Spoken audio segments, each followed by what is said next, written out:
the conversation, Minister Goyal, in the studio is about achieving the target of a Viksit Bharat by 2047.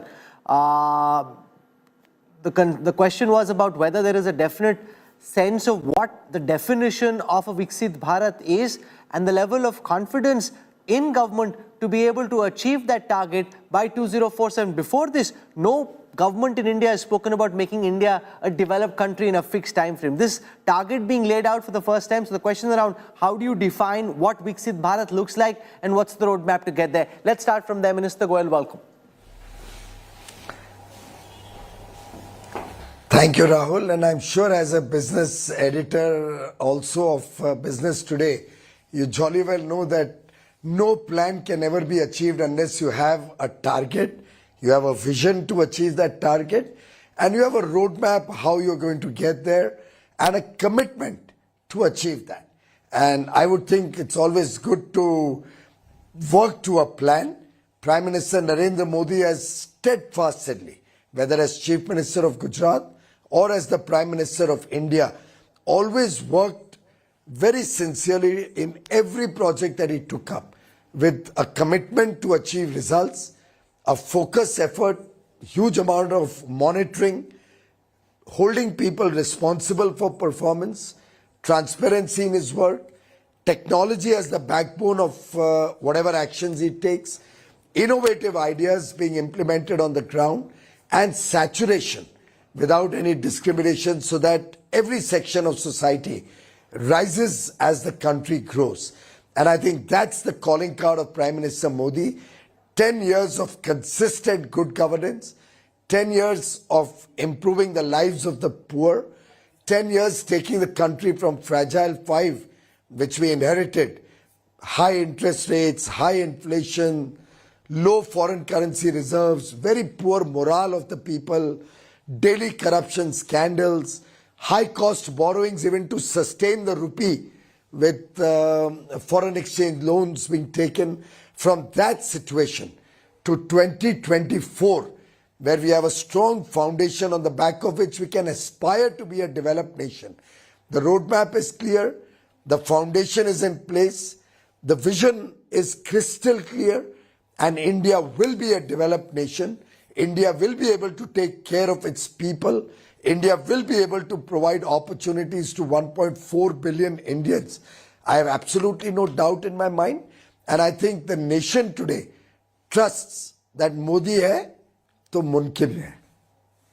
I want to get you to take our viewers through your outlook for exports and imports. And on the Budget Intelligence Dashboard, I just want to show our viewers where things stand at this moment, and then the minister can take us through what he anticipates will happen in the next year, given especially all the geopolitical tensions that we are seeing and the multiple crises, Russia, Ukraine, in the Middle East. So here is exports. I look at total exports to begin with, 776.5 billion in FY23. Till December, 565 billion. If I look in particular at services, services exports, here's the graph coming up from the last 5 years, 325 billion in the last fiscal at 247.9 till December 23. I look at imports just for a moment, and I look at total imports to begin with.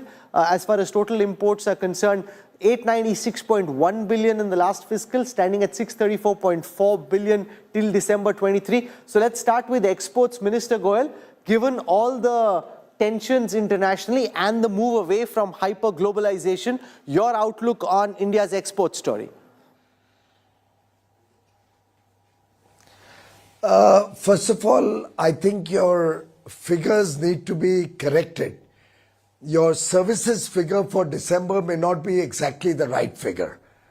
You may like to check that out, point one. Because the December figure has not come out also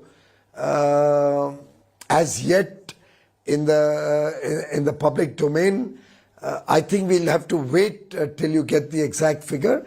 But having said that, irrespective, by and large, despite all the geopolitical tensions internationally, despite the Red Sea crisis that we are facing right now, our exports of goods and services is roughly flat. We are about $10 billion short as of December. In terms of trade deficit, we've seen a significant improvement as of December. From a trade deficit of over $108 billion, we are, I think, down to somewhere around $65 billion. So I think the situation after the scorching pace of growth of 2 years, where we grew from 490 to 776, which is a 55% growth in only 2 years. It's not really practical to expect that same scorching pace of growth year on year. And I think despite this troubled global geopolitical situation, where we are today looks to be a very good sweet spot for the country. And I'm very confident that we are well on target to go to $2 trillion by 2030. $2 trillion by 2030, you're saying. I want to draw you into the social sectors. One of the critiques the opposition is flinging your way, Minister Goyal, is about how there is a lot of spending happening on public infrastructure, but their charge is that education and healthcare as a percentage of GDP are receiving lesser outlays than in the past. Their accusation is that on these social sectors, not enough emphasis is being made. How do you respond to that, Minister? Well, I think it's so sad that some of my friends in the opposition cannot see the reality on the ground. Of course, in terms of the fast pace at which the size of the budget has grown, the percentages are not as important as the absolute number. And in absolute number on every one of the sectors, we see significant growth, point one. Point two, in terms of social spending or welfare spending, I think what this government has done in 10 years is unprecedented. When you had governments which came and went, they never could see that people of India, especially the women, deserve toilets in their home. 110 million toilets have been built so that every home gets a toilet. People would see, I would see my own grandmother cooking on a smoke chula from morning till night. But somehow governments could never recognize and respect the need for everybody to get a cooking gas connection. We made sure that 100 million homes got a free cooking gas connection under Ujjwala, and many more in the regular non-Ujjwala category also. Whether it's 40 million homes being built for the poor, effectively 200 million people getting a good pakka home, and these 40 million families in a way becoming Lakpatis, or it is 800 million people being given free food grains. I mean, I can list out a plethora of schemes.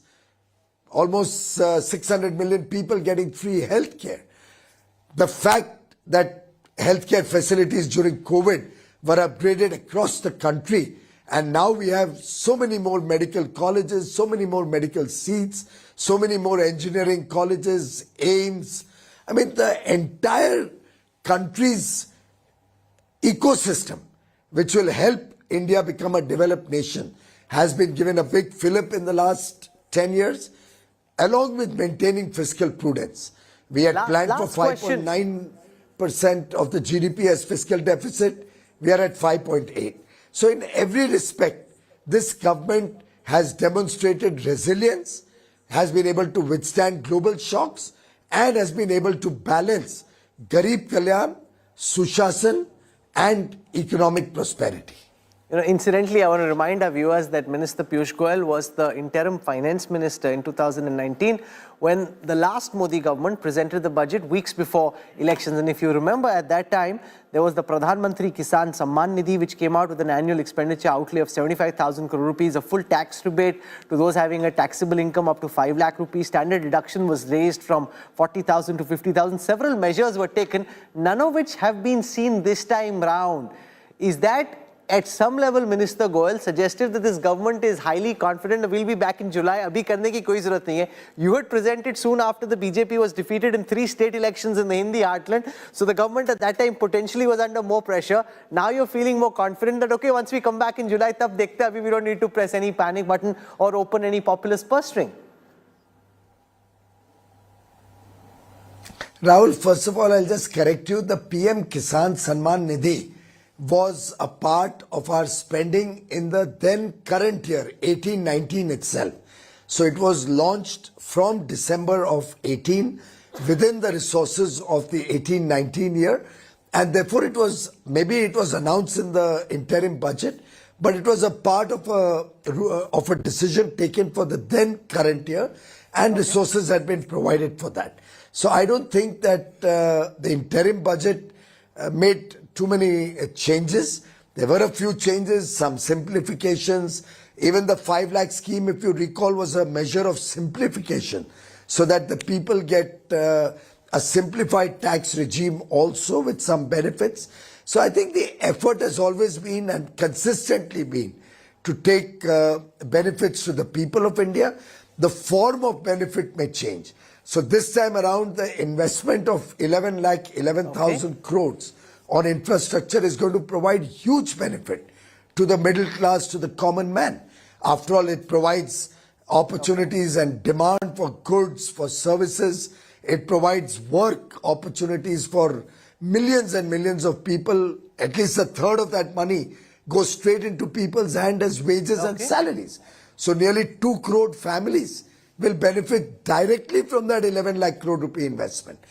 Apart from that, the multiplier impact of infrastructure investing. So you'll have steel, cement, electricals, furniture, carpets, all sorts of things. Jobs being created in that.